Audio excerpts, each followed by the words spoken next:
Bienvenue dans cette nouvelle vidéo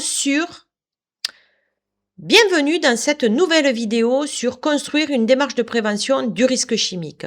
J'ai voulu, dans cette vidéo, vous présenter une démarche qui sera complète de l'inventaire des risques jusqu'au plan d'action et qu'elle soit concrète. Et on va utiliser l'outil C-REACH, qui est un outil gratuit, et on va tout voir ensemble pour que ce soit facile. Beaucoup d'entreprises pensent avoir évalué leur risque chimique. En réalité, on retrouve souvent un inventaire incomplet, des fiches de données de sécurité dispersées, une évaluation qui traîne dans un bureau, dans un classeur, un plan d'action déconnecté du terrain. Cette vidéo montre comment construire une démarche de prévention du recensement des produits jusqu'aux mesures de prévention. Le but, c'est pas de remplir un nouvel outil, le but, c'est de réduire l'exposition réelle des salariés. Avant de commencer, il faut prendre le temps de revenir aux fondamentaux, notamment aux choses essentielles comme la définition du danger, de l'exposition, du risque et de l'atteinte à la santé. Le danger, c'est ce qui peut faire mal. C'est la propriété ou la situation intrinsèque susceptible de causer un dommage. Donc le danger, ça va être l'électricité, le produit chimique corrosif, c'est le produit, les émissions auxquelles le salarié est exposé.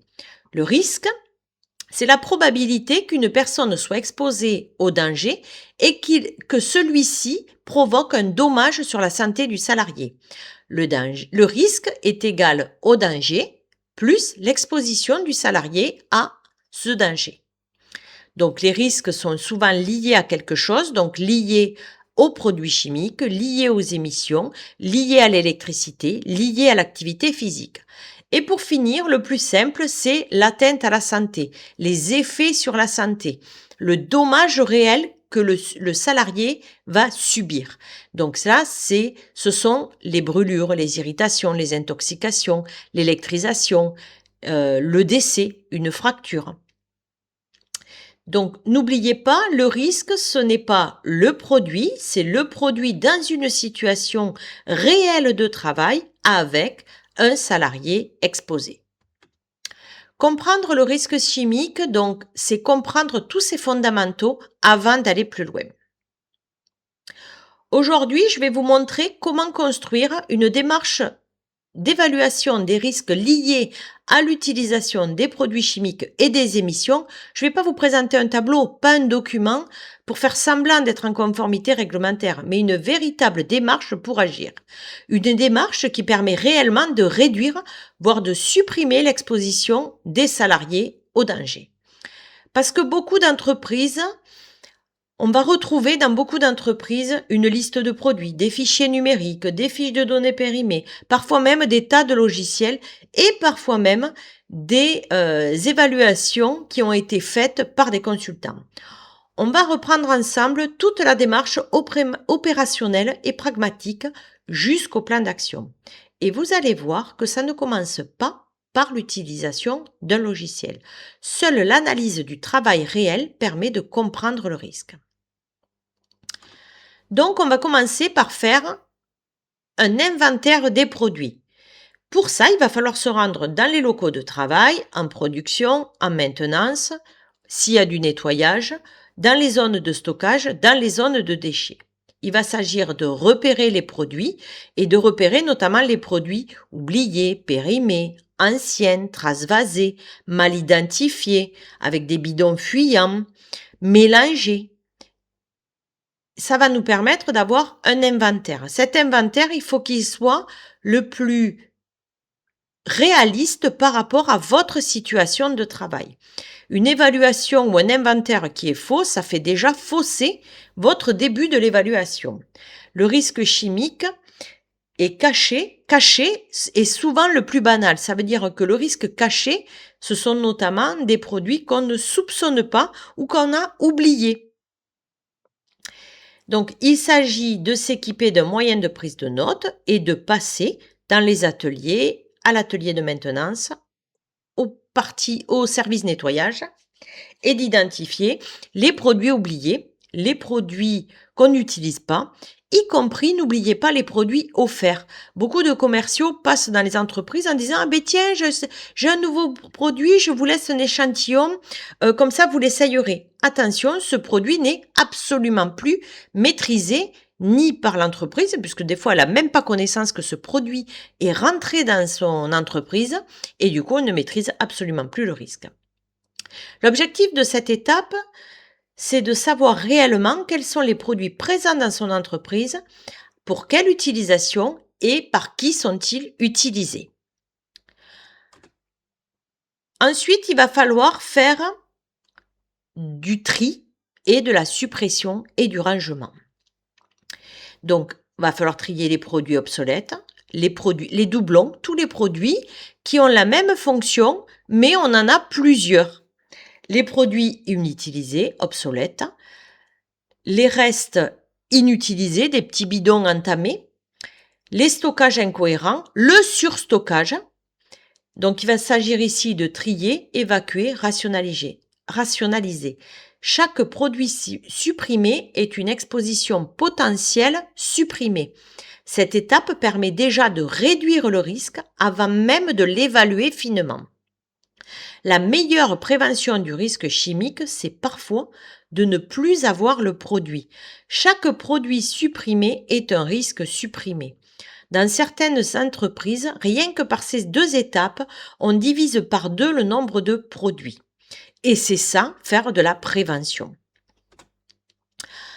Ensuite, il va s'agir ici de récupérer toutes les données, les fiches de données de sécurité. Moi, j'aime bien qu'on récupère également les fiches de données techniques, puisque des fois, en fonction de l'application dans laquelle on l'utilise, comme on ne respecte pas les données techniques, les fiches de données techniques, ça fait qu'on va surexposer un salarié, alors que si on l'utilise en conditions habituelles, c'est une utilisation normale et on ne va pas surexposer un salarié. Je vous rappelle, les fiches de données de sécurité ont une validité de 5 ans. Il va falloir trouver un endroit où on va centraliser les données. Moi, je vous conseille d'avoir un répertoire numérique sur lequel vous allez stocker toutes vos fiches de données de sécurité. Donc, il faut déjà, à partir de l'inventaire qu'on vient de faire, identifier les produits et donc vous pouvez vous faire un petit tableau synthétique où vous allez identifier le nom du produit, le conditionnement, la quantité que vous utilisez par an et la fiche de données de sécurité. Moi, personnellement, quand je stocke les données sur mon ordinateur ou sur mon cloud, je mets le nom du produit et de suite, je mets à côté la date à laquelle elle a été émise. Comme ça, je sais rapidement si elle est toujours valable ou pas. Vérifiez que les fiches que vous avez correspondent bien aux produits réellement utilisés. Vérifiez s'il y a eu des actualisations.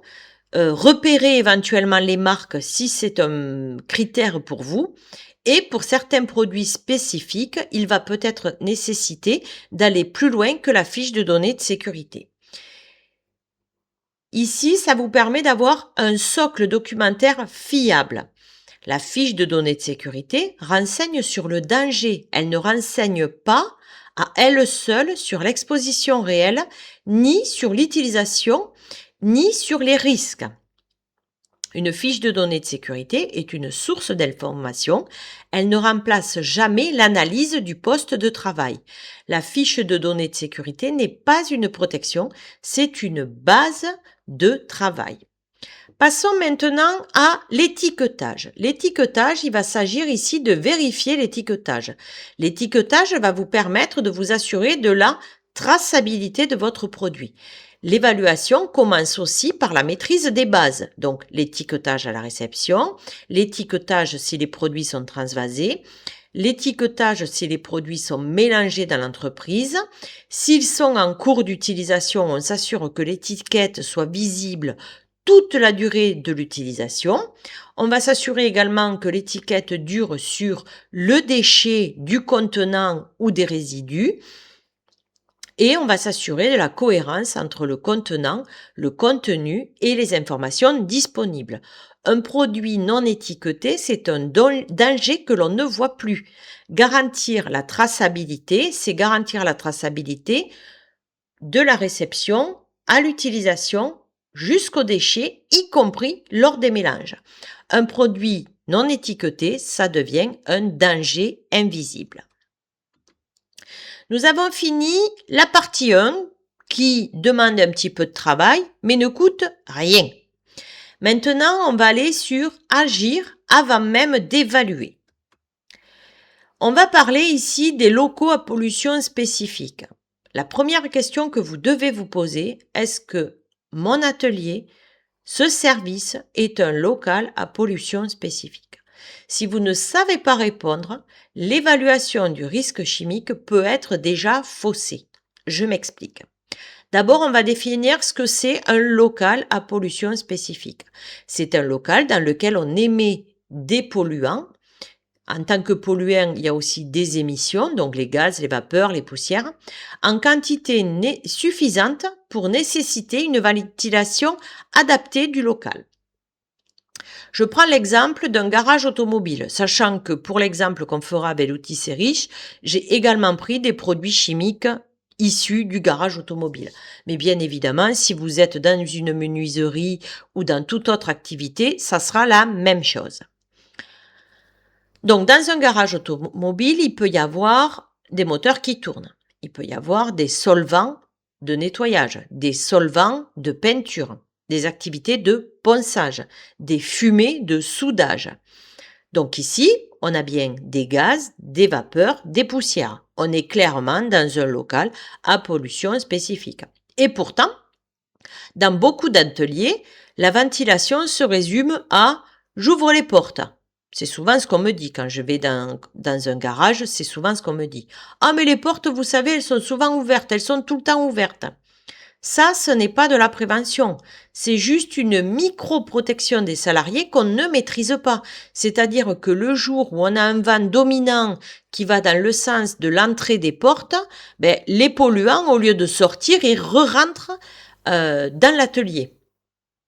Donc, si votre local est un local à pollution spécifique, vous devez avoir une ventilation adaptée, c'est-à-dire un système qui garantit le renouvellement de l'air du local, garantissant une atmosphère saine. Donc, on le dimensionne en débit d'extraction, souvent ça se calcule en mètres cubes par heure, et en fonction des polluants et des systèmes de captage à la source, qu'on va évoquer en suivant, vous allez avoir plusieurs recommandations qui vont s'appliquer. Généralement, la ventilation du local oscille entre 5 à 15 volumes par heure. Je vous parlais donc de captage à la source, c'est-à-dire que si vous avez des systèmes de captage à la source, votre local à pollution spécifique pourra avoir un système de ventilation générale un peu plus faible que 15 parce que on considère que vous allez capter les polluants à la source de là où ils sont émis. Donc ça veut dire quoi un système de captage à la source? Ça peut être un bras aspirant, j'ai une hotte, j'ai une enceinte confinée, j'ai une cabine ventilée. Et bien évidemment, tout ça va tenir compte aussi de l'organisation du travail, où là, en fonction des activités, on va organiser le travail de telle façon à ne pas émettre des polluants partout, tout le temps. Sinon, on expose en continu les salariés. Un garage sans ventilation, tel qu'on vient de le voir, ce n'est pas un atelier, c'est une exposition permanente. Et c'est exactement pour ça que l'évaluation des risques liés à l'utilisation des produits chimiques et aux émissions ne commence pas par un outil ou un logiciel. Toujours, on poursuit avant d'attaquer le logiciel. Donc, il va falloir à un moment aussi sensibiliser les salariés au poste de travail. Je vous rappelle que c'est aussi et surtout une obligation légale. Qu'est-ce que ça veut dire et sous quelle forme on peut le faire? Donc, dernière étape avant l'évaluation, sensibiliser les salariés afin de les impliquer et de leur faire prendre conscience des dangers auxquels ils sont exposés. Donc, ça peut être à travers les fiches de poste que vous allez mettre au poste de travail, qui vont reprendre les dangers, les règles de sécurité, les mesures pour se protéger. Ça peut être aussi de la formation, s'il y a des polluants spécifiques. et ça va leur permettre de comprendre les risques et du coup d'appliquer les mesures que vous définirez un petit peu plus tard. Si le salarié ne comprend pas, la prévention ne fonctionne pas. Je vous rappelle que pour vous aider, il y a toujours sur le site prevpourtous.fr, vous retrouvez le pack essentiel de la prévention qui a été mis à jour en avril 2026, la boîte à outils du préventeur de terrain également mis à jour en avril 2026. Et vous avez aussi d'autres outils qui peuvent vous aider à faire de la sensibilisation ou de la formation en intra-entreprise. Donc, j'ai recensé dans 2 e-books, un de février 2025 pour réussir sa formation interne, les étapes clés. Donc, étapes clés de A à Z, qu'est-ce que je dois faire pour créer une formation? Donc là, on parle qu'on est en intra-entreprise, mais bien évidemment, ce sont les mêmes règles qui s'appliquent si vous êtes en inter-entreprise. Et je vous ai également créé un petit e-book où j'ai recensé 47 outils de plus en plus originaux. Aujourd'hui, on a l'intelligence artificielle qui vous aide pour communiquer. Et là, je l'ai mis à jour en mars 2026. Je vous laisse regarder tout ça si ça vous intéresse. Poursuivons.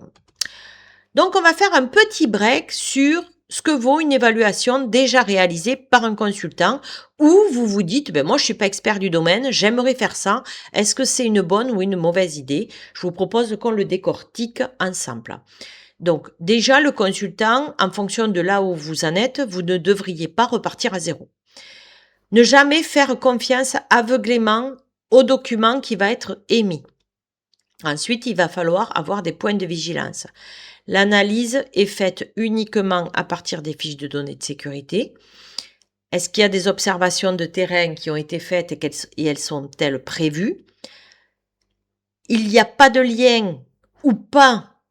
Les émissions comme les gaz, les vapeurs, les poussières n'ont pas été inclus dans cette évaluation du risque. C'est un plan d'action générique. Alors ça peut être le cas dans les garages. Vous avez la fédération qui porte quelques experts.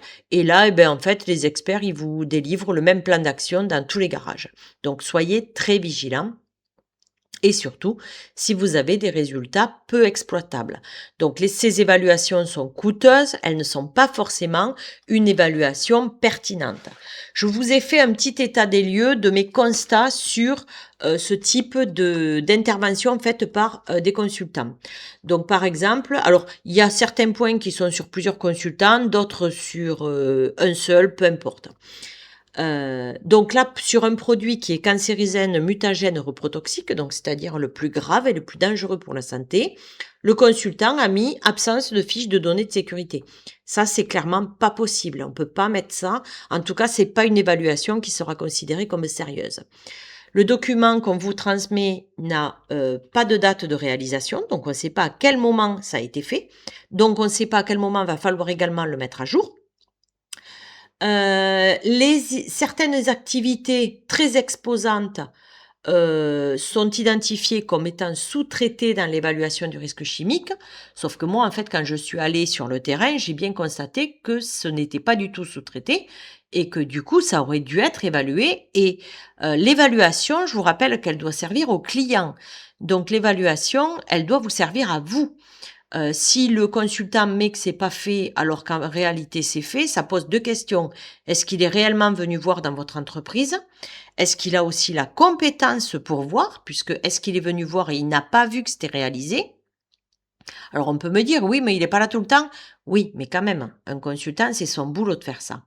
Ensuite, certains rajoutent des coefficients de pondération. Le coefficient de pondération, s'il n'apporte aucune plus-value à l'évaluation des risques, vous le mettez de côté, sachant que souvent, le coefficient de pondération, c'est-à-dire qu'à partir du moment où le salarié porte du gant, on considère que le coefficient de pondération va complètement supprimer le risque, ce qui est entièrement faux, et c'est ce que dit également le Code du travail. Je vous recommande d'entrer par la situation de travail dangereuse et non par le risque. Sauf que ça, c'est assez régulier où on voit que dans toutes les évaluations du risque, d'ailleurs pas forcément que le risque chimique, il faut absolument rentrer par la situation de travail. Parce que la situation de travail, elle vous donne quand même des informations essentielles. Quand est-ce que le salarié est exposé et quand il fait quoi. Donc ça veut dire que pour un même risque ou pour un danger, il peut être exposé, mais pas tout le temps. Donc ça, c'est hyper important de commencer par ça. Si le consultant vous propose un plan d'action, là, on ne doit pas retrouver dans les actions de prévention, je parle toujours bien de prévention, les mesures réglementaires. Si vous avez des contrôles périodiques, donc des VGP, des VLEP à mesurer, ça ne fait pas partie des mesures de prévention. Ce sont des obligations légales. Donc, ce que vous pouvez faire, vous pouvez vous mettre une petite annexe à votre document unique d'évaluation du risque chimique ou de manière générale, où vous mettez toutes les vérifications périodiques, toutes les choses réglementaires que vous devez faire, donc contrôle électrique, vérification ascenseur, levage, peut-être même les formations, etc. Mais ça, c'est du réglementaire, ce n'est pas de la prévention, c'est une obligation légale. Les risques chimiques identifiés ont été identifiés sans évaluer l'exposition du salarié. Donc là, clairement, dans cette évaluation, on perd complètement le sens de l'évaluation du risque chimique.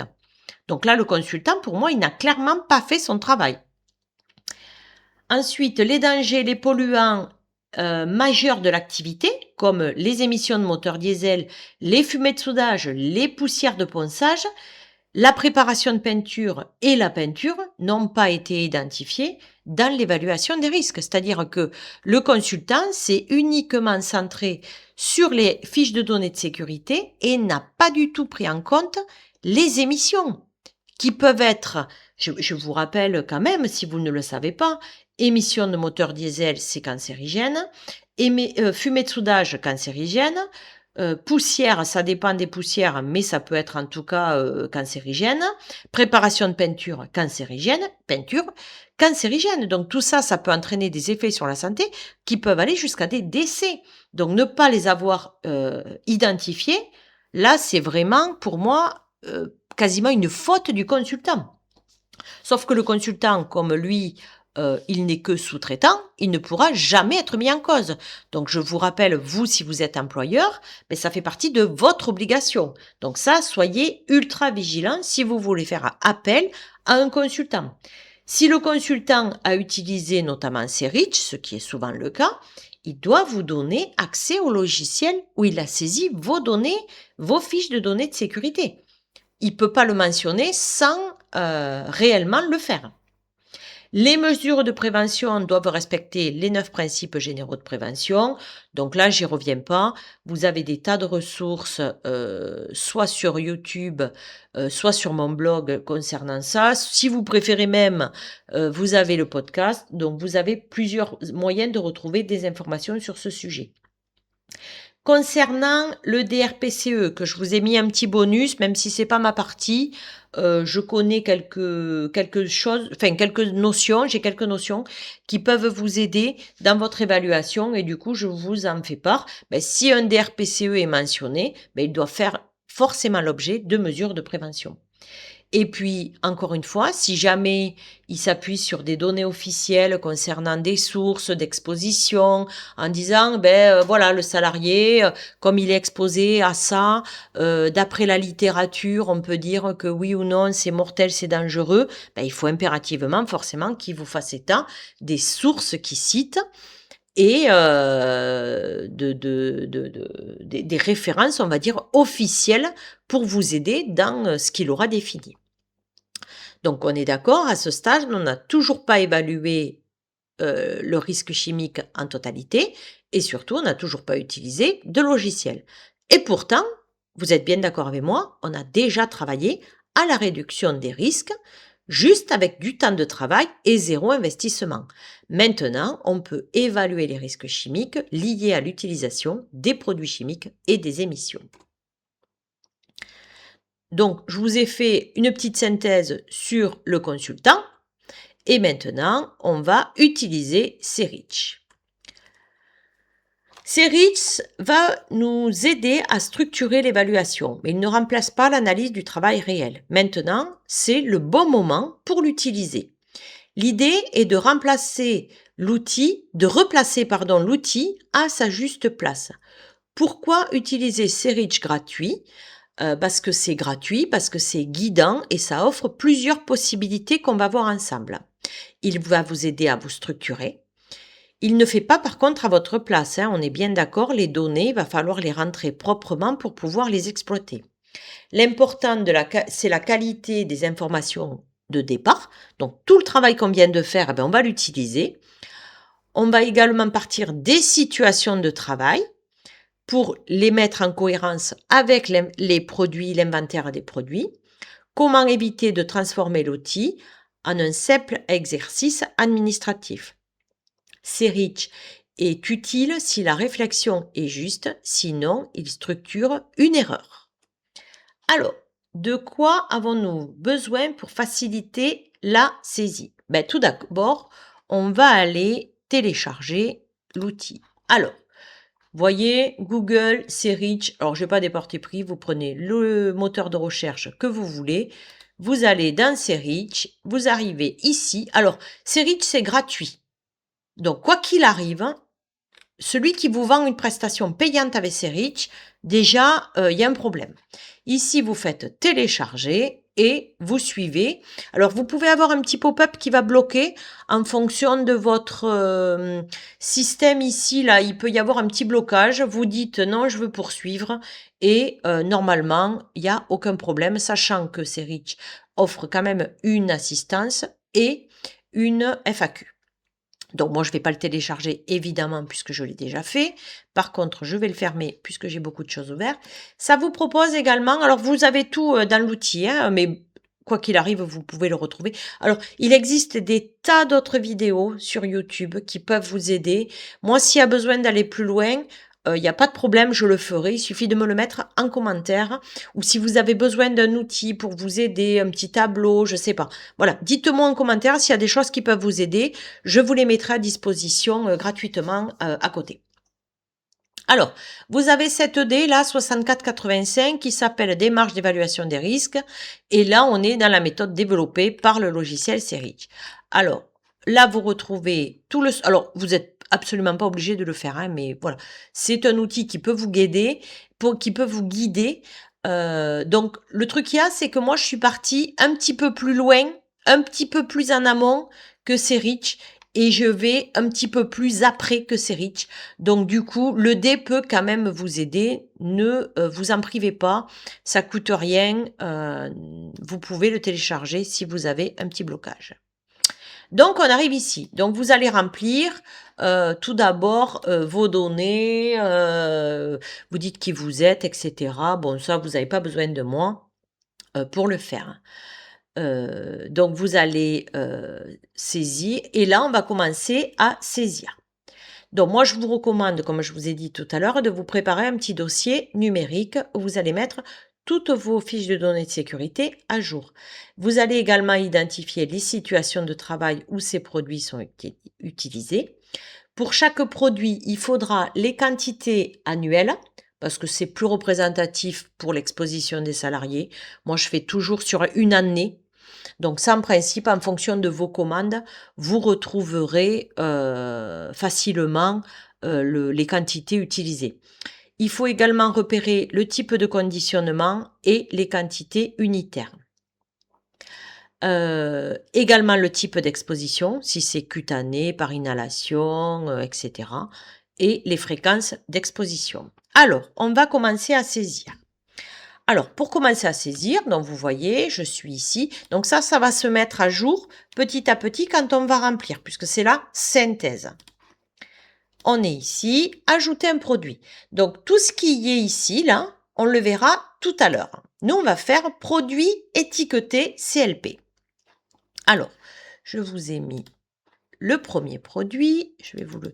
Alors, moi, j'ai mis mes fiches de données de sécurité. Alors, oui, il y a des fiches où on peut venir faire un copier-coller. C'est mieux puisque vous n'avez pas du tout comme ça de risque d'erreur de saisie. Et d'autres, eh ben, on ne peut pas. Donc, on va aller le taper. Vernis Clear. Je sais plus c'est Clearnis ou Clearnus. Hop, pardon. Je tape à côté. Hop, on est ici. Clérius. je me perds dans mes petits... Voilà. Alors, ici, moi, j'aime bien remettre le même nom. Vous faites ce que vous voulez. Le numéro, il n'y est pas ici. Normalement, vous le retrouvez ici, le numéro. Vous pouvez mettre aussi une référence interne, comme là. Pourquoi pas? Ça peut vous aider. Le nom du fournisseur, bon, moi, c'est Renault. J'ai rien contre eux, mais pour l'exemple, c'est très bien. Renault SAS. Alors, vous pouvez également mettre les coordonnées. Nous, on a la FDS. Et la FDS, donc comme je vous ai dit, moi ici... Ah, du coup, je suis un peu long. Hop. Ah, du coup, je vois pas. Mais je l'ai ici. 23 mars 2023. 23 mars 2023. Alors bon, moi je le tape par habitude. Ici, on va venir déposer la FDS. Je vous recommande de le faire parce que c'est quand même super pratique. Alors là, c'est pareil. En fonction de comment vous avez enregistré votre FDS, il va être capable de la lire ou pas. Vous pouvez aussi mettre une petite photo du produit, ou vous pouvez également mettre par exemple, bon moi je mets une image bidon, on s'en fout, ou vous pouvez également mettre une petite photo de l'étiquette, du contenant, si ça peut vous aider. On fait suivant. Alors, donc, on va revenir à sa fiche ici. Donc, vous voyez, c'est bien Renault. Moi, ce qui m'intéresse, c'est ici. Donc, vous avez des phrases. Alors, d'abord, il y a des pictogrammes. Donc, on va aller sélectionner les 2 pictogrammes qu'on voit sur la fiche.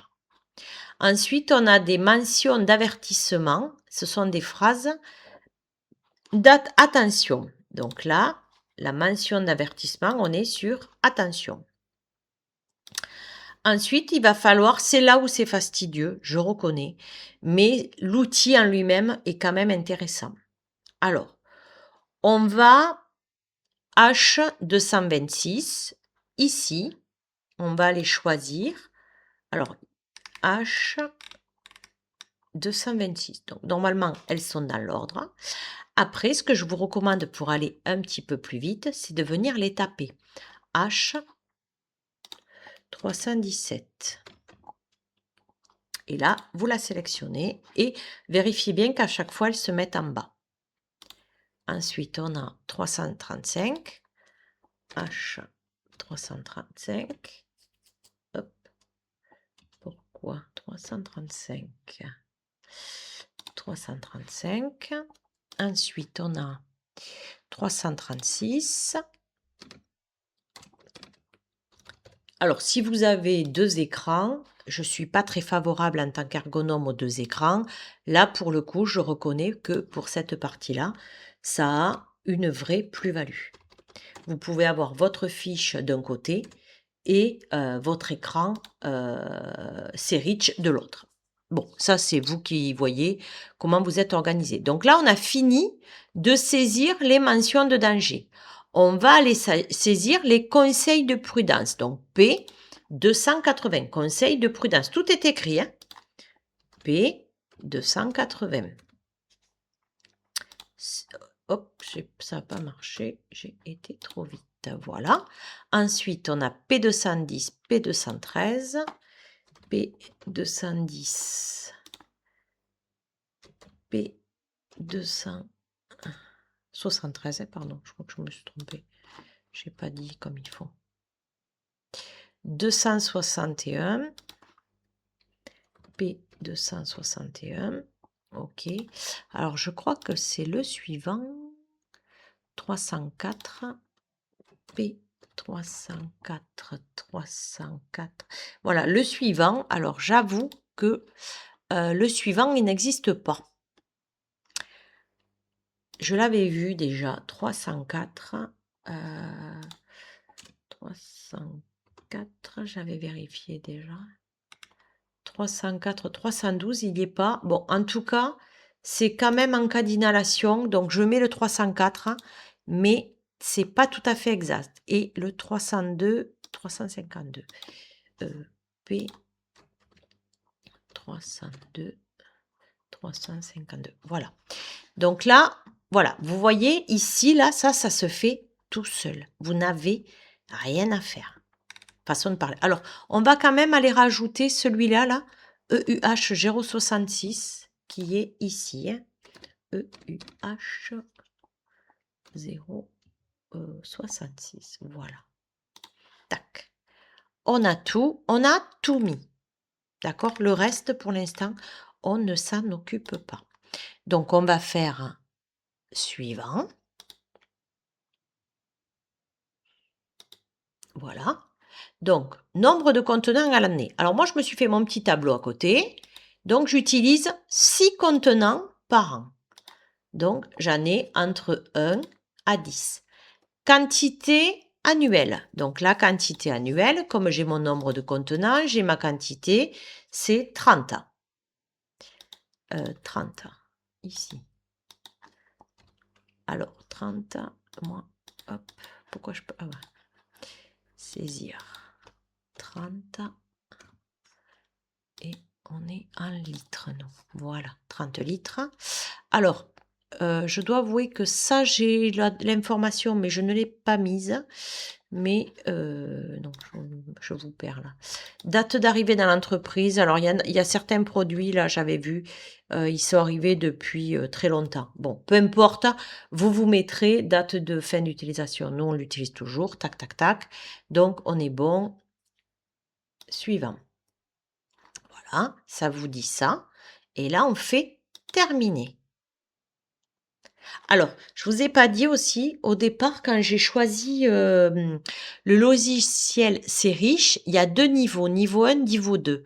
Là, je me suis arrêtée, moi, au niveau 1, sachant que il est facile de passer du niveau 1 au niveau 2, mais ce n'est pas vrai dans l'autre cas. Donc, en fonction de si vous êtes averti ou pas, moi, je vous conseille de passer d'abord par le niveau 1, et si vous avez besoin, vous passerez par le niveau 2 ensuite. Alors, pour l'exemple, on va s'en faire quelques-uns pour que vous compreniez bien.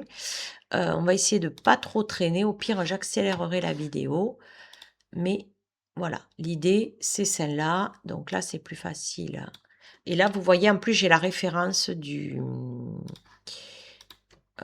qui s'affiche. Hop là, j'ai fait une bêtise. Hop, on va refaire. Tac, tac.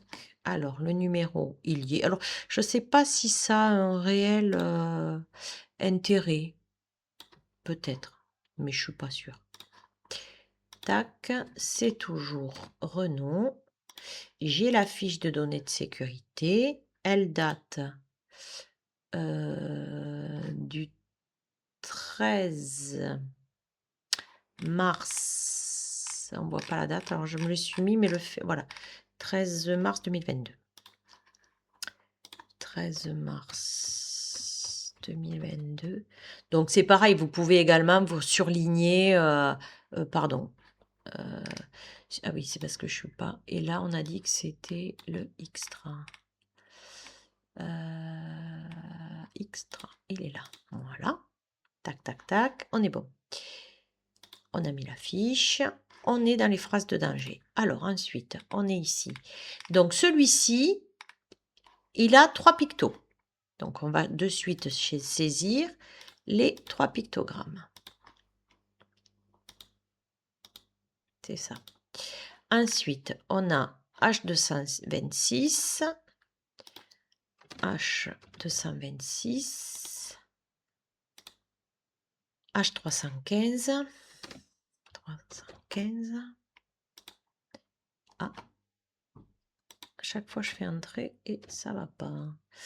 315, il est là. Ensuite, on a 317, H317 peut provoquer. H319, hop, H319, voilà, ensuite on a 361D, H361, nous c'est le D. Ensuite 372, 72, voilà. P210, P210. Alors, vous voyez, par exemple, ça, c'est intéressant, là, tenir à l'abri des sources de chaleur. Donc, ça, c'est des infos 280 qui vont vous donner, quand même, en termes d'organisation du travail, des infos essentielles. 280, 305, 351, 305, 351. Ensuite, on a 370, 378, 370, 378.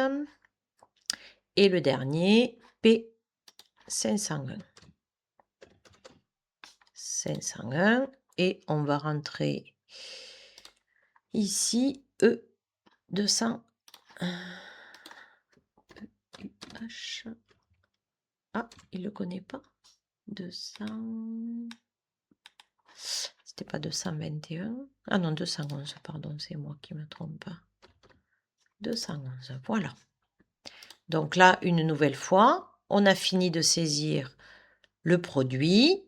Hop, ça se dessine tout seul. Et ensuite, alors ici, vous pourriez très bien rajouter d'autres informations qui vous seraient utiles. Hein. Suivant. Donc, celui-là, c'est celui-là. Donc là, j'en utilise 11 bidons, 5 litres 50. Nombre de contenants, donc là, on est à 11. Quantité, on est en litres et c'est 5,50. Et on va mettre toujours cette date-là. Mais bon, peu importe parce que j'avais vu qu'il y avait des produits qui étaient utilisés depuis longtemps. Et on fait terminer. Et on est bien d'accord. Ici, on retrouve. Alors, moi, je vous fais mettre vraiment les deux mêmes noms aux mêmes endroits là. Parce qu'en fait, en fonction de comment vous faites vos extractions, après, vous n'avez pas le nom qui ressort comme il faut. C'est une recommandation. Après, vous faites bien évidemment comme vous voulez. Alors, on va en faire un autre. On va faire celui-là et celui-là. Comme ça, on aura de quoi travailler pour tout à l'heure. Alors, ensuite, on est toujours là. On va être ici dans le diluant. On va se le mettre un petit peu plus gros. Donc, vous voyez, c'est quand même plus confort quand vous avez... alors, celui-là, si on l'appelle que comme ça, je suis pas... On va l'appeler Ultimate. Le nom, pardon. Hop. Comme ça, on aura Ultimate. Parce que j'ai peur que sinon, ça ne parlera pas. À l'entreprise quand elle va le retrouver. C'est toujours mon Renault. J'ai la fiche. Celle-là, elle date de... Elle date de quand? Voilà. Le 2/11/2023. Le 2/11/2023. On la met ici. Donc ça, c'est le... il est où, il est où, il est où? Ultimate, il est là. Hop, on avance. Phrase de risque. Donc, on va en deux. Donc, on a 3 pictos à saisir. C'est commencer toujours par les pictos parce que le problème, c'est que des fois, on les oublie. Oh, ah, je me suis trompée, je m'en doutais. Hop là. Tac, tac, tac, pas du tout. C'était celui-là qui allait pas. Voilà. Alors, ensuite, du coup, on a H225, 302. Alors, H225. H302. Ensuite, on a 315, 318. 315. 318. 335. Hop. Ensuite, on a 336, 412. 336, 412. 412. 412. On est bon pour les phrases de risque. Ensuite, P210, P233, P210. Ah, punaise. P210, P233. Ensuite, on a 235, 261, 235, 261, ok, 64, 273, alors, 264, 273, 280, 305, 280, 305, c'est celui-là. Ensuite, on a 312, 321. Hop. 312, 321. J'ai bien mis le 321 là, oui. 321, 370, 403. Alors, 370.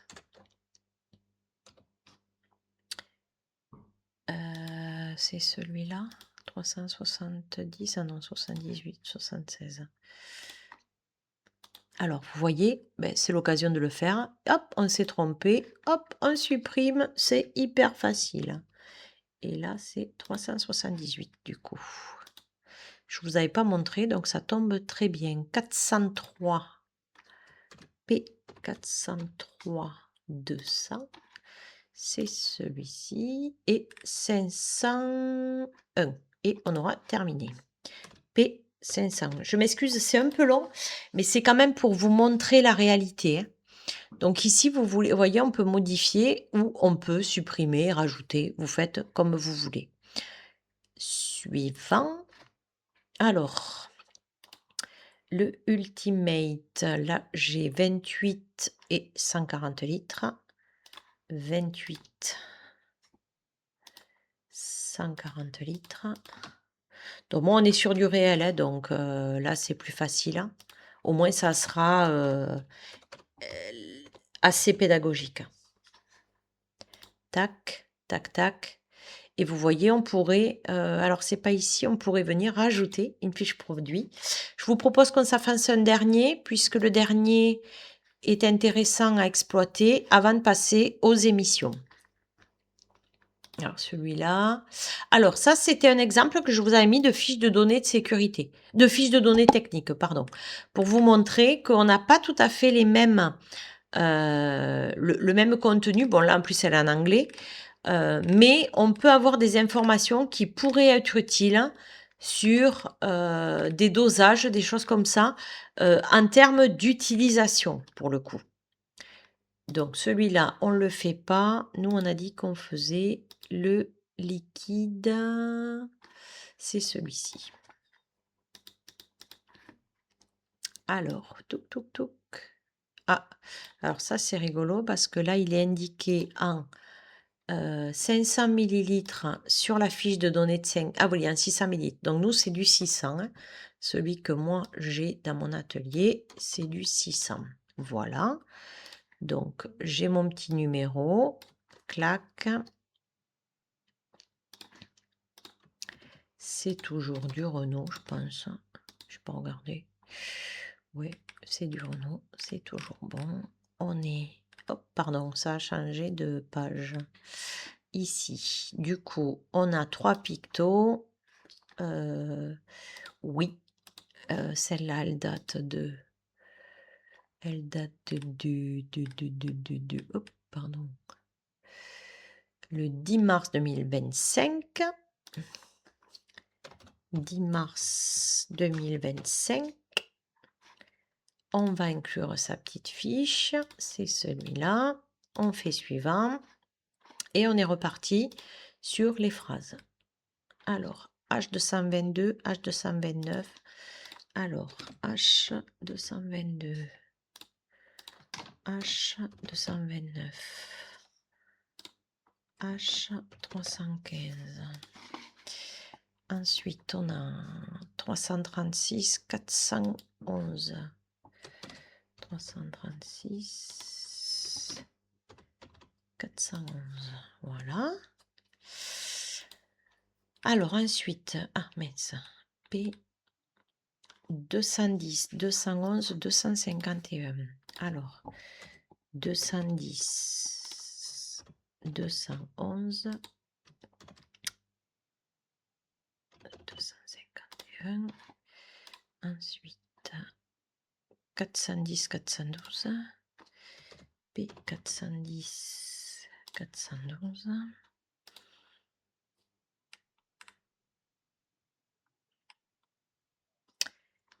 Alors, 261, 271, 261, 271.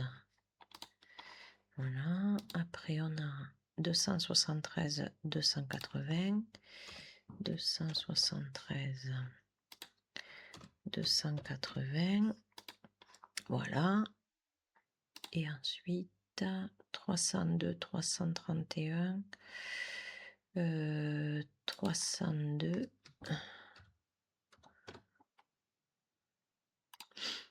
331. Hop, hop, hop, hop, hop, hop, hop. Non.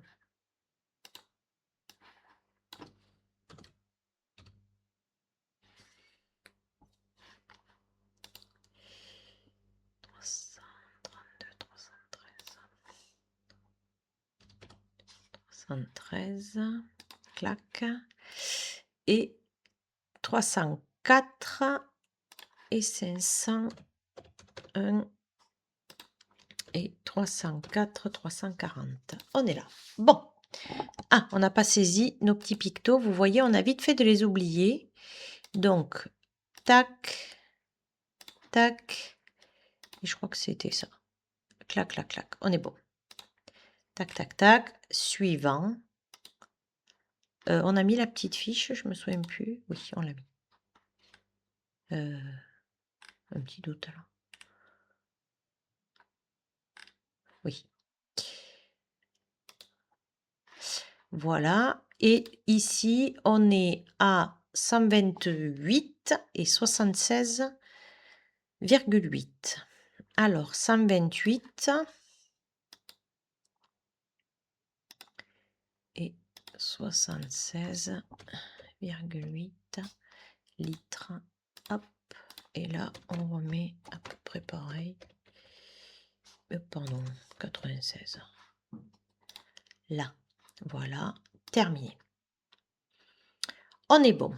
Donc là, maintenant, on retrouve notre listing. Alors, bien évidemment, vous en aurez plus. Vous aurez d'autres choses qui vont vous permettre d'évaluer, de rajouter.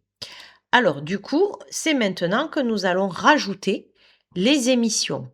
Donc, nous, on a émissions lors du travail des matériaux, puisque là, on va être sur les fumées de soudage. Fumée de soudage. Alors, nous, on fait un soudage au gaz. Tac, tac, tac. Fumée aussi, à flamme. Donc, voilà. Donc, là, vous allez remplir en fonction galvanisé, en fonction de ce que vous savez de vos pratiques. Hein. Donc, fumée de soudage lors travaux de réparation de réparation, puisque ça peut être carrosserie ou châssis. Donc là, ben, c'est pareil, hein, c'est depuis en gros la création de l'entreprise. Date de fin, on s'en fiche. Vous pourriez venir compléter ici avec des données éventuellement que vous avez. Et vous avez quand même des ressources qui vous sont citées à plusieurs endroits. Donc nous, on a les fumées de soudage et on a aussi, alors comment ça s'appelle, émissions lors des... Donc nous, on n'a pas de bois, on a les émissions de moteur diesel, donc émissions de maintenance de garniture, émissions de moteur de combustion. Donc voilà. EMD, émission de moteur diesel, puisque je vous rappelle que c'est plutôt le diesel, enfin c'est le diesel qui est aujourd'hui exposant et dangereux pour la santé des travailleurs. Donc voilà. Donc là j'ai bien ici mes produits issus de la classification CLP. Donc là c'est une classification normalisée du règlement CLP. Et ici j'ai les émissions. Alors évidemment j'aurai les poussières, j'aurai les solvants de peinture, etc. Vous allez venir le compléter. Mais juste nous, c'est pour l'exemple. Donc on retrouve ici notre tableau de bord. Dans le tableau de bord, j'ai bien 4 produits étiquetés, j'ai bien 2 produits que j'ai mis en plus mais qui ne sont pas étiquetés, et j'ai un agent chimique dangereux hors classe de CMR. Ça donne quoi en hiérarchisation pour la santé? On voit qu'on a quand même 3 produits qui sont dangereux pour la santé. On a ici, en termes d'incendie, des choses qui ne sont pas terribles, et d'autres préconisations en termes d'environnement. Les points forts. On va renseigner donc le risque résiduel de mon entreprise de manière simplifiée en répondant à des questionnaires. Donc là, vous allez remplir. Avez-vous supprimé les produits qui ne servent plus à rien? Donc ça, c'est ce qu'on a fait au départ. Avez-vous tenté de remplacer ce qui est dangereux parce qu'il est moins? Bon, ça on verra. Pour l'instant, on met oui au stade où on en est, mais en effet, ça fait partie des choses qu'on devra faire. Votre entreprise dispose-t-elle d'un système de ventilation générale? Donc ça, c'est ce que je vous disais. Donc nous, on part du principe qu'on a identifié que notre local était à polluants spécifiques et qu'on a bien mis un système de ventilation générale. Mettez-vous en place des mesures de prévention? Ça, c'est ce qu'on va faire. Stockez-vous les produits dans une armoire, dans un local spécifique? Alors, idéalement, vous savez, on sépare mais ça, je vous le redirai dans les mesures de prévention. Il faut séparer les produits, les mettre sur de la rétention, de telle façon à ce que s'il y a un déversement, il y a quelque chose qui vient capter le déversement. Donc ça, oui, on le ferme à clé quand on peut, puisque voilà, ça évite que tout le monde y ait accès. Peut-être qu'il y a des gens qui y ont accès, qui ne devraient pas y avoir accès. Vos locaux de travail sont-ils équipés d'un système d'alarme et de détection? Donc nous, on a vu que ça serait vraiment une des mesures importantes, sachant qu'on a quand même pas mal de produits qui ont des problèmes au niveau de l'incendie. Les procédures d'hygiène sont-elles respectées? Donc ça aussi, on le verra en prévention tout à l'heure. Évidemment, on ne mange pas dans un atelier. L'hygiène est importante. Quand les salariés ont les doigts souillés, s'ils portent les mains à la bouche, soit parce qu'ils boivent, soit parce qu'ils mangent, soit parce qu'ils fument, forcément, c'est pas bon. Ils vont ingérer des polluants. C'est ce que je vous disais, par exemple, dans la fiche de données technique, il n'est pas prévu d'ingérer un polluant. Par contre, le fait qu'un salarié fume, par exemple, il répare la voiture, entre 2 véhicules, il sort juste devant la porte. Donc on est d'accord, il respecte bien la réglementation, il n'est pas dans l'entreprise, sauf qu'entre-temps, il ne s'est pas lavé les mains, il a des résidus de produits chimiques sur les doigts, il va porter à la bouche la cigarette avec laquelle il les tient avec les doigts, il va potentiellement ingérer ou il va y avoir un contact cutané avec ce produit, sauf que dans la fiche de données de sécurité, par exemple, ça ne sera pas identifié que il ne faut pas l'ingérer.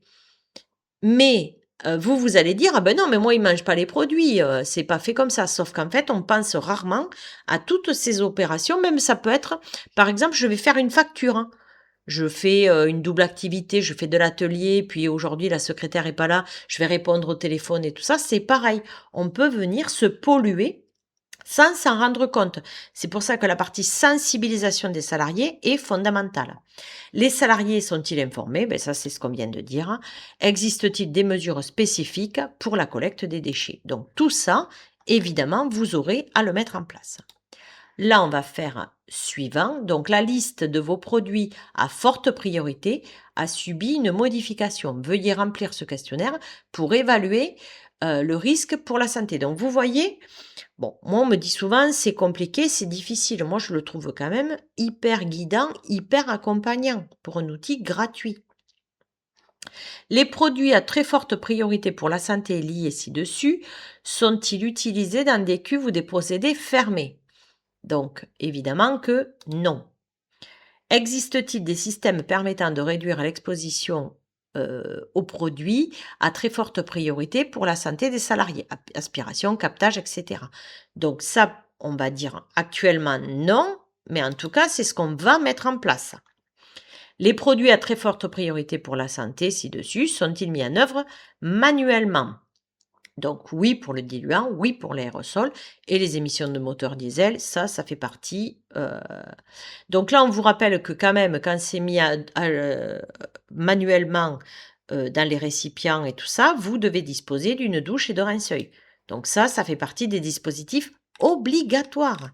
Là, on n'est pas sûr, je mets oui, je mets non. C'est obligatoire.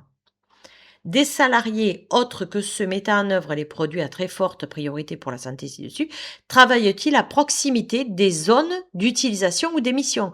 Donc ça, c'est ce que je vous dis. On va essayer d'organiser le travail pour ne pas polluer tous les gens. C'est-à-dire que quand on fait une activité de soudage, on se met dans une zone qu'on va confiner, qu'on va aspirer de telle façon à ne pas polluer tous les autres salariés qui font autre chose que du soudage.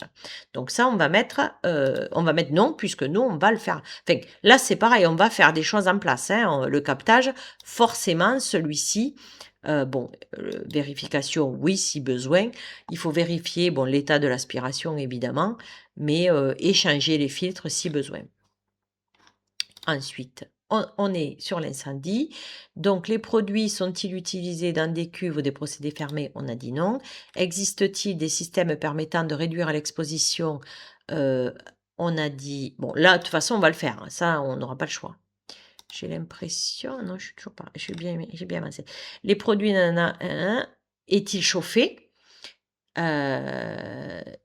Donc, à voir. Donc là, c'est pareil. Pour l'instant, on va dire que oui, mais c'est à voir. Forcément, si on utilise l'activité soudage à proximité de ces produits, c'est dangereux. Si par exemple, on organise le travail pour l'utiliser en dehors, forcément, ça sera non. Voilà. Mais ça va arriver petit à petit. Est-il possible de trouver à proximité des produits à très forte priorité dans l'incendie listé avec des flammes nues? Bon, c'est exactement ce que je viens de vous expliquer. Donc là, on va dire oui. Sachant que tout ça, vous pourrez bien évidemment y revenir ensuite. Hein. L'exploitation de l'inventaire pour l'environnement sur la base des produits à priorité très élevée. Les produits à très haute priorité listés ci-dessus peuvent-ils libérer dans un milieu naturel ou les égouts? Bon, on va partir du principe que non, puisqu'on a dit qu'on mettrait en place un système de stockage sécurisé et fermé à clé. Voilà. Alors, pourquoi il veut pas que j'avance? Précédent. Est-ce que c'est parce que... Ah oui, il faut tout mettre en vert pour que ça avance, j'ai l'impression. Bon. Ah oui, c'est plus. Alors en fait, ok. Ça vous oblige à vous questionner, mais l'idée, c'est... là, on avait tout mis bon. Hein.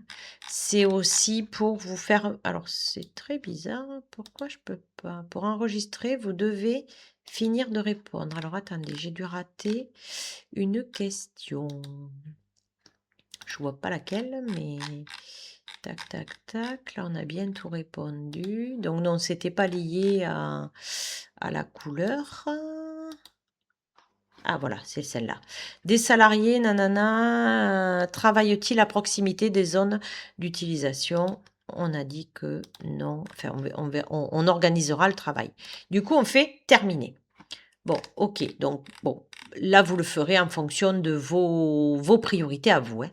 Et ça va nous délivrer un espèce de plan d'action. Donc, non, pardon, je vous dis des bêtises. Donc là, on a fait le questionnaire. Donc ici, on voit déjà qu'il y a des choses qui ressortent prioritaires.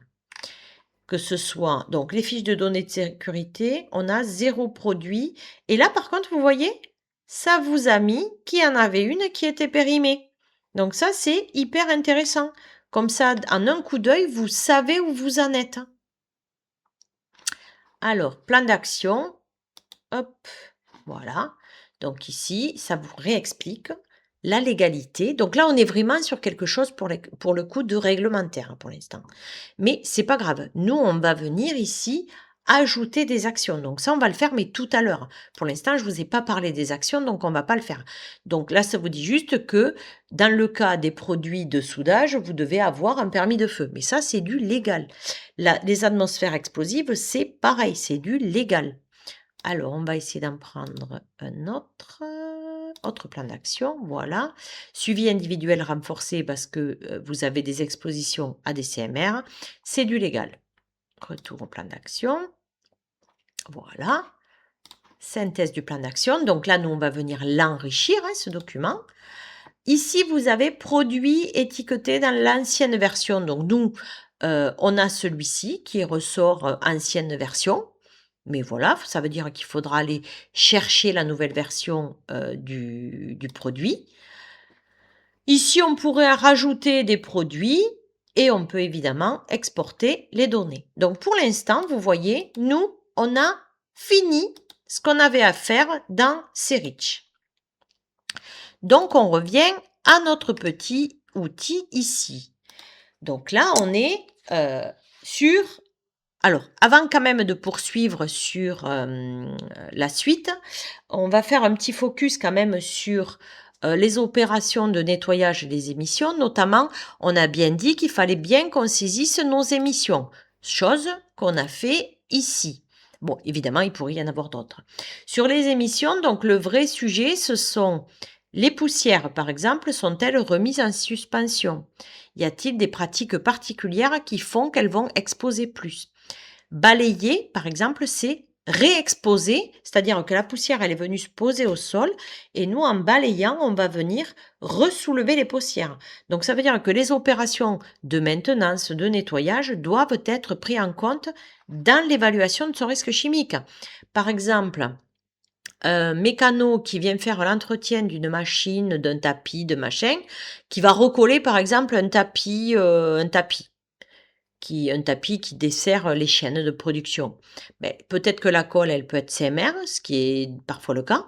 Et du coup, lui, il est tout seul, il va pas forcément avoir de mesure et ça sera pas identifié puisque cette colle, en fait, elle ne sera pas identifiée comme quelque chose de production. Donc, il faudra vraiment faire attention à bien tout prendre en compte. Et là, à nouveau, des solutions particulières seront mises en place.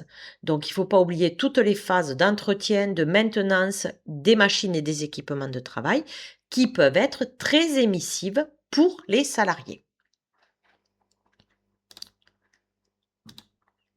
Donc maintenant, on a terminé avec la partie saisie de Serich. Donc, on l'a vu, Serich propose un plan d'action. Et là, on va voir ensemble quelles actions on peut mettre en place. Donc là, on bascule de l'évaluation des risques à la prévention.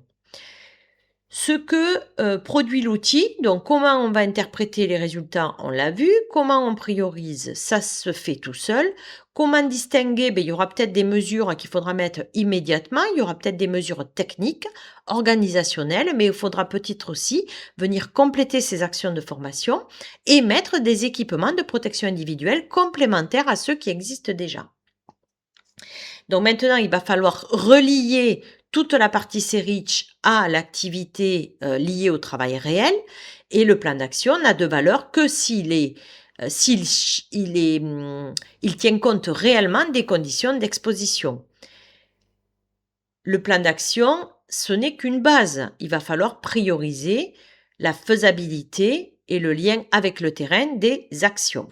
Donc, agir pour prévenir, les actions de prévention et le plan d'action. Repérer les premières mesures de prévention déjà possibles. L'analyse sert à agir, pas juste à noter. Donc, je vous mets par exemple le cas d'un atelier. Donc, on a des agents chimiques dangereux. On peut avoir des poussières. On peut avoir les émissions de moteurs diesel, de moteurs thermiques, alors de véhicules, mais également de tronçonneuses, etc. Il y a les cabines de peinture, il y a les fumées de soudage, il y a le labo de préparation de peinture et le ponçage des pièces. Donc là, on est d'accord, ce n'est que pour une activité de garage. Dans d'autres activités, vous pourriez avoir du traitement de surface, du traitement de pièces, du ponçage de métal, du ponçage de poussière de bois, des peintures solvantées. On pourrait avoir, normalement, il y a une grosse campagne, par exemple, sur les pressings avec le nettoyage au percloéthylène, etc., etc. Ça ne manque pas d'idées, les polluants du risque chimique, hein. Donc, on va revenir quand même, avant d'aborder le DRPCE, sur les mesures de prévention. Donc, les mesures qui s'offrent à vous. Vous pouvez supprimer, c'est ce qu'on a fait à travers l'inventaire, on peut supprimer un produit. On peut aussi substituer un produit, c'est-à-dire choisir un produit. Aujourd'hui, si je reviens dans C-Rich, eh ben, par exemple, celui-ci là, hop, hop, celui-ci là, voilà. Les émissions de moteurs diesel, alors on sait que c'est dangereux, on sait que ça provoque quand même des problèmes sur les effets à la santé.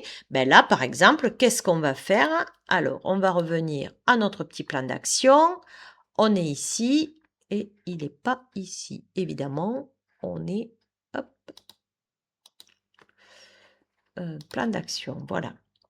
Ah ben si, pourtant, pourquoi il n'est pas là? C'est les EMD, ça? Oui, c'est les EMD. Donc, ajouter une action. Donc là, on va dire que on va s'équiper, donc équiper d'un système de captage à la source des EMD. Donc, c'est-à-dire un système aspiration des fumées d'échappement.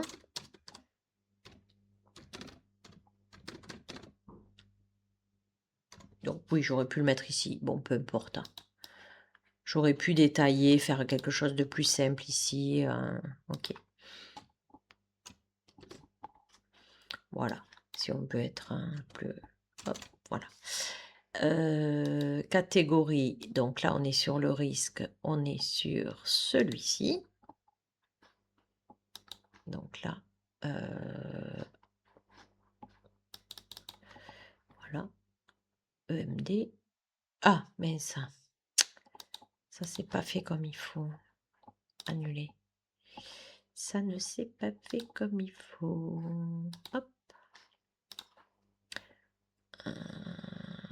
Alors, priorité d'action, ben ça c'est une priorité élevée. Et on va dire qu'on va le faire au mois d'août de cette année. Tac, tac, tac. On peut désigner un pilote. Là, vous êtes libre de faire ce que vous voulez. On peut venir aussi ici. Alors, même ça, je vous le recommande. Vous allez venir déposer le dossier d'installation initiale. Comme ça, vous aurez votre instant T, votre mesure T, on va dire, T initiale, qui sera votre mesure de référence. Voilà, oh, pardon. Référence. Et c'est celle qu'il vous faudra veiller à chaque fois de garder comme mesure. Alors là, je ne sais pas, il me semblait qu'on pouvait associer. Voyons voir si je fais ça. Ah oui, mais ça va normalement se faire tout seul. Ah, pas forcément, vous voyez. Et là, pourquoi je peux pas le choisir? Ah, peut-être qu'il faut faire ça plutôt. Ah non. Ah oui, ça masque, hein. Bon, je sais pas. Priorité, ok. Ensuite, on a dit par exemple pour retour au plan d'action, incendie. Donc là, on a mis un permis de feu. Nous, on a des produits quand même. Donc ici, on va ajouter une action. Donc on va organiser le travail. Donc organiser les tâches.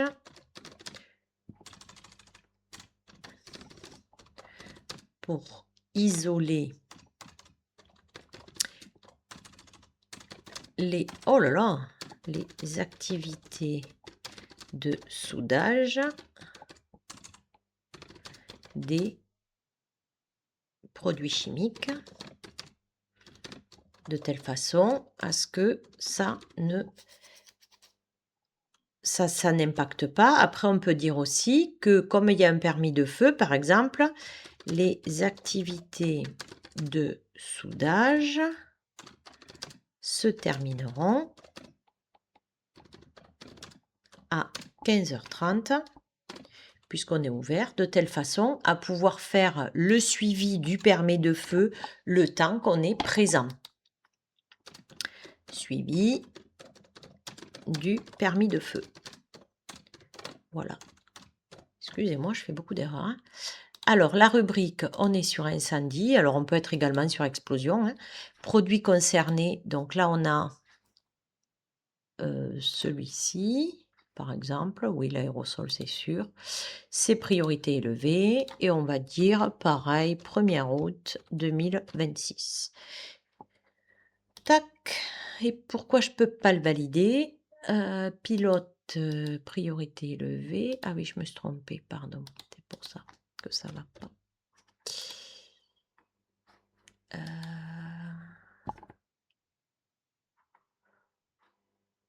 Date de débuter, date de fin.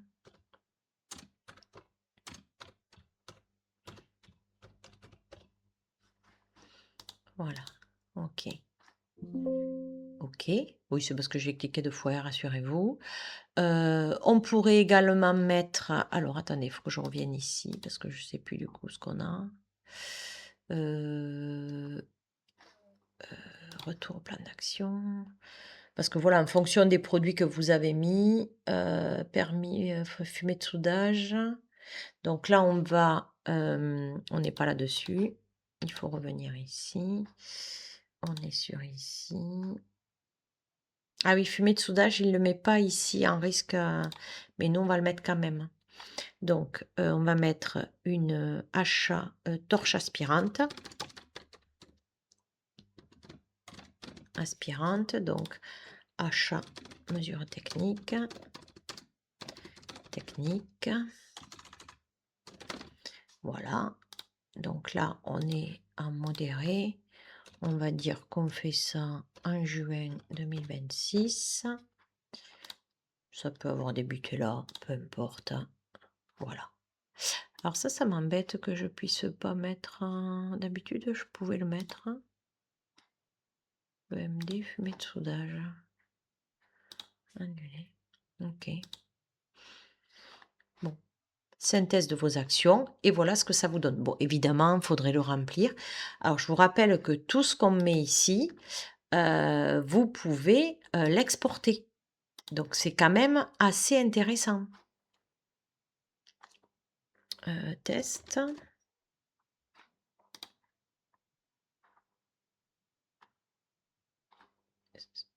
Et ça s'ouvre tout seul, vous voyez. Donc, hors délai, parce que, bon, voilà, on a mis des dates, suppression, nouvelle, organisation du travail. On peut venir, en plus, le retravailler. Ici, vous pouvez écrire, il n'y a pas de problème. Hein, vous en faites vraiment ce que vous voulez. Après, c'est quand même bien de passer par... pourquoi ça se met pas ici? Elles se mettent pas, par contre, les fiches de données de sécurité. Ça, c'est bizarre. Ça vous rappelle votre plan d'action et vous retrouvez toutes les mesures ici. Donc franchement, moi je trouve que ça fait le job. C'est vraiment intéressant comme outil. On a vraiment quelque chose qui... Alors oui, c'est long. Je ne peux pas vous dire que c'est pas long. Ici, vous pouvez mettre également des fonctions de délai. Le plan d'action 2026, 2027, etc., etc. Donc ça, c'est quand même... je trouve que c'est quand même intéressant. Et vous pouvez sortir des choses. Et puis ici, vous allez venir, en fonction de l'avancement de votre plan d'action, venir corriger de telle façon à pouvoir mettre des mesures, qui vont venir solutionner réellement vos problèmes. Donc on a dit, hein, en termes de prévention des risques chimiques, donc vous pouvez supprimer le produit, le substituer, choisir un produit qui est moins dangereux, réduire les quantités, donc les expositions des salariés, faire des stockages évidemment cohérents, hein, de telle façon à ce que les produits n'aient pas d'incompatibilité entre eux, qu'on maîtrise également les accès et les cas de déversement. On peut capter à la source, c'est le cas des poussières, des fumées de soudage, des émissions de moteurs diesel. On met en place une ventilation générale du local, comme ça on est quand même protégé et on protège collectivement tous les salariés. On peut venir capter provisoirement à la source quand on fait des activités de ponçage, par exemple, où là, on va venir capter. Il faut organiser aussi le flux entrant, mais également les flux de produits et les flux de nettoyage et de maintenance. Il faut abandonner complètement le balayage. Comme ça, alors là, on ne l'a pas mis, hein, mais par exemple, sur les atmosphères explosives, ici, je peux l'ouvrir par là. Avez-vous accepté cette action? Oui, oui. Date de fin. Ah, pardon. 25, validé. OK. Terminé. Par rapport, par exemple, aux fumées de soudage ici, pardon, aux atmosphères explosives, on sait que la meilleure des consignes, c'est le nettoyage au poste de travail. Donc, pour vous illustrer un petit peu plus quand même les situations de manière réelle, donc je prends le cas par exemple des agents chimiques dangereux tels que les gaz, les vapeurs, les poussières, les fumées ou les cancérigènes, mutagènes reprotoxiques. Donc là, il faut impérativement chercher à supprimer ou à substituer le produit, travailler un système fermé si possible pour éviter d'aller contaminer tout le monde, mettre en place du captage à la source et de la ventilation générale, limiter le nombre de salariés exposés, mettre en place des procédures et des organisations du travail. Donc les procédures, ça peut faire également partie une procédure d'hygiène. On se lave bien les mains avant de porter les mains à sa bouche. Il faut reformer les salariés, donc ça je vous rappelle, c'est une obligation légale. Donc là c'est pareil, vous avez plein de ressources sur mon site qui rappellent l'obligation légale du compte de travail pour former les salariés aux risques auxquels ils sont exposés à leur poste de travail. Et en complément et en dernier recours, on peut mettre en place des équipements de protection individuelle complémentaires. Le risque chimique ne se gère pas, il se supprime ou se réduit à la source. Maintenant, passons aux poussières liées à l'usinage, au ponçage en pulvérulent. Donc là, les dangers, c'est plutôt, ça peut être de la silice, les poussières d'aluminium, les poussières de bois. Donc là, il faut déjà qualifier la poussière. Quelle est la nature de cette poussière? Venir au maximum les capter à la source. Ensuite, mettre des enceintes et des capotages en fonction des procédés. Ventilation générale, toujours pareil. Nettoyage sans remise en suspension, donc on va venir plutôt aspirer les poussières ou les aspirer à l'humide ou découper à l'humide, ça peut être ça aussi. Éviter les balayages et les soufflages et surveiller les expositions, les valeurs limites d'exposition des salariés. Concernant les émissions de moteurs diesel, les émissions de moteurs thermiques, donc là les dangers ce sont les gaz toxiques, les particules cancérogènes. Donc là, il va falloir supprimer l'usage en milieu fermé, substituer, on passe du thermique à l'électrique, installer des extractions de gaz à la source, ventiler les locaux de manière pollution locale à pollution spécifique, l'entretien des moteurs, puisque plus ils sont entretenus, normalement moins ils polluent, contrôler les émissions et ne pas compter que sur le fait qu'on porte un masque, donc on est tout le temps protégé. Par exemple, il n'existe pas de masque contre le monoxyde de carbone. Par rapport aux cabines de peinture, donc les solvants, les isociatates, les brouillards de peinture. Donc là, on va travailler dans une cabine ventilée. On va capter les brouillards à la source. On peut confiner les procédés. Entretenir évidemment tous les filtres de ces cabines puisqu'en fait, on perd en efficacité et du coup, on revient à exposer les salariés parce que là, on pense être protégé par la cabine, mais en fait, elle n'est plus efficace. Donc, ça veut dire qu'il va falloir aussi contrôler l'état des ventilations. On va organiser les flux, air propre, air pollué, et porter des équipements si besoin en plus. Une cabine sans entretien, ça devient une fausse protection, voire même hyper exposant, parce que comme ça aspire et ça concentre les produits, ben, ça peut devenir extrêmement contaminant. Par rapport aux fumées de soudage, donc il peut y avoir les fumées de soudage métalliques, donc ça ce sont des cancérigènes, mutagènes, reprotoxiques, les gaz toxiques également. Donc là on capte à la source, ventilation générale. On peut également automatiser les procédés de telle façon à éloigner les opérateurs de là où sont émis les sources de polluants. On peut choisir des procédés moins émissifs. Par exemple, au lieu de souder, aujourd'hui en plomberie, on va venir sertir avec une pince les tuyaux de telle façon à ne plus avoir à les souder. On va organiser le travail, on met des équipements de protection et quand on voit les fumées, en fait, c'est déjà trop tard. Concernant les labos de peinture, de préparation de peinture, donc là on est plutôt sur des solvants, des vernis, des vapeurs organiques. Donc là ce sont aussi des cancérigènes, mutagènes, reprotoxiques. Donc toujours, alors je le répète, hein, mais vous avez compris, captage à la source, travail dans une zone ventilée ou aspirée, locale à pollution spécifique, on aspire. Il va falloir limiter les quantités manipulées, utiliser un système fermé, organiser le travail, c'est-à-dire définir des zones dédiées et des heures dédiées peut-être, étiqueter et stocker rigoureusement tous ces produits en labo de peinture qui sont entamés en labo. Et pour terminer, toutes les opérations de ponçage, donc de poussière, qui génèrent des poussières, peinture, métaux, vernis, colle, bois, poussière, etc. Donc là, on va essayer de poncer avec une aspiration intégrée. Les cabines, avoir des cabines ou des zones dédiées, nettoyer sans remise en suspension, organisation du poste et les équipements de protection individuelle.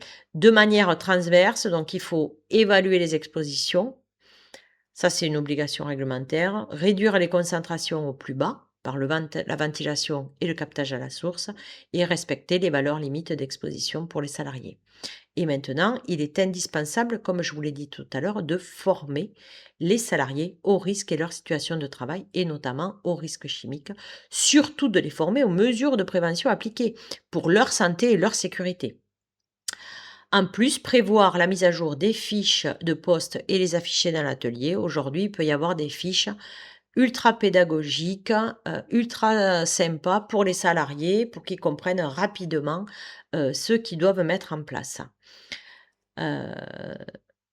Avant même ces REACH, on a déjà amélioré la prévention en apportant un regard plus précis sur les situations de travail sur lesquelles il était prioritaire d'agir.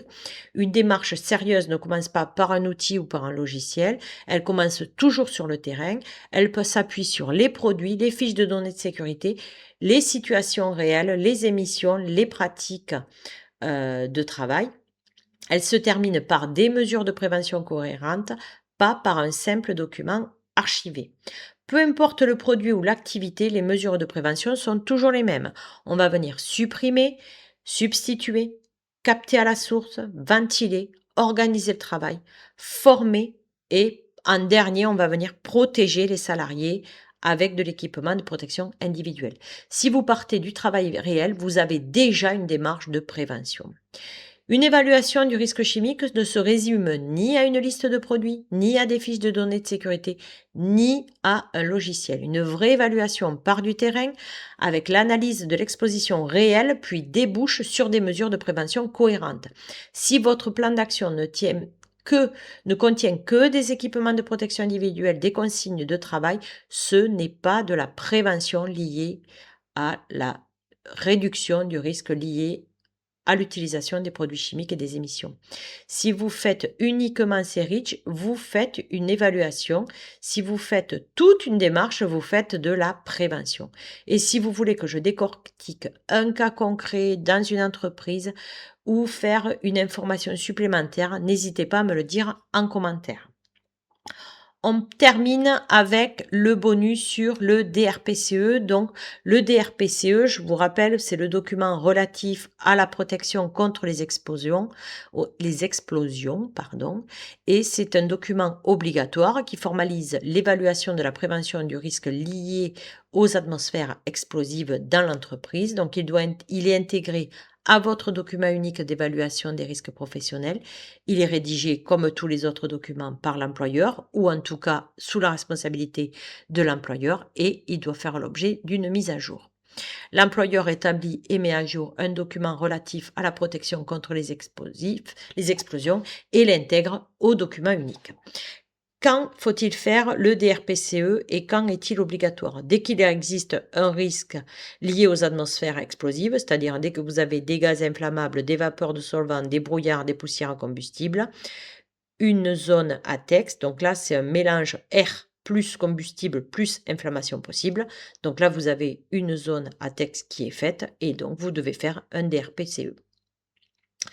La logique réglementaire du DRPCE, c'est que c'est pas un document isolé, c'est le résultat d'une démarche complète où il va s'agir toujours d'identifier les dangers, d'évaluer les risques d'explosion, de définir des mesures de prévention et de formaliser tout ça dans un document DRPCE. Les résultats de l'évaluation, c'est ça qu'on doit retranscrire dans le DRPCE. Mais en fait, ça, c'est la partie visible, mais c'est tout le travail en amont qui est intéressant. Les obligations du DRPCE définies par le Code du travail, donc évaluer les risques d'explosion, les mesures de prévention et de protection, le zonage à texte, donc en fonction, je ne veux pas trop rentrer dans le détail, en fonction de vos zones, vous n'avez pas les mêmes règles, les règles d'utilisation des équipements, les organisations du travail et des consignes, et les travaux soumis à autorisation, notamment permis de feu. Le DRPCE doit aussi intégrer les risques identifiés et mis à jour, le plan d'action, la zone à risque et la validation et la pérennité des mesures. Donc les principes fondamentaux en prévention, c'est d'empêcher la formation d'une atmosphère explosive, d'éviter son inflammation et de limiter les effets de l'explosion sur la santé des travailleurs. Les mesures de prévention, donc comment on évite une formation d'une zone ATEX? On substitue le produit qui peut exploser, on ventile, on capte à la source et on va venir également regarder les températures auxquelles se déclenche le risque et on va peut-être faire une maîtrise des températures. Donc, il faut avoir aussi du matériel adapté aux zones ATEX dans les parties concernées. Il va falloir mettre à la terre pour éviter l'apparition d'étincelles et il va falloir gérer tout ce qui est travaux dangereux et limiter les effets. Donc, on peut avoir des évents. Donc là, on rentre un petit peu plus dans la technique, mais bon, ça, c'est des évents contre les explosions. Ceux qui ont des atmosphères explosives voient de quoi je parle. C'est valable également dans tout ce qui est système d'aspiration, où là, on a des évents qui vont vous permettre de faire sortir ce qui pourrait exploser. Il va falloir confiner certaines zones, définir des procédures d'urgence. Donc les procédures d'urgence, je vous rappelle, ça c'est pareil, c'est obligatoire dans toutes les entreprises de définir les procédures d'urgence. La mise à jour de ce document, elle est réalisée avant le début de l'activité et évidemment, on met à jour régulièrement, on révise en cas de modification, soit du produit, soit du process, soit des organisations, soit des températures, etc. Les erreurs fréquentes, beaucoup d'entreprises font un DRPCE papier sans vraie analyse terrain. Du coup, comme d'habitude, on perd tout le sens et le lien avec le travail et on n'a plus la traduction réelle de l'évaluation du travail et le lien avec les atmosphères explosives. Comme pour le risque chimique avec ces risques, le DRPCE n'est qu'un document administratif, c'est la conséquence d'une analyse ou le résultat d'une analyse du travail réel. Un DRPCE sans analyse des situations de travail réelles, ce n'est pas de la prévention, c'est juste faire semblant d'être en conformité. Je vous remercie de votre attention. À très bientôt et n'hésitez pas de me faire savoir en commentaire si vous avez des besoins spécifiques.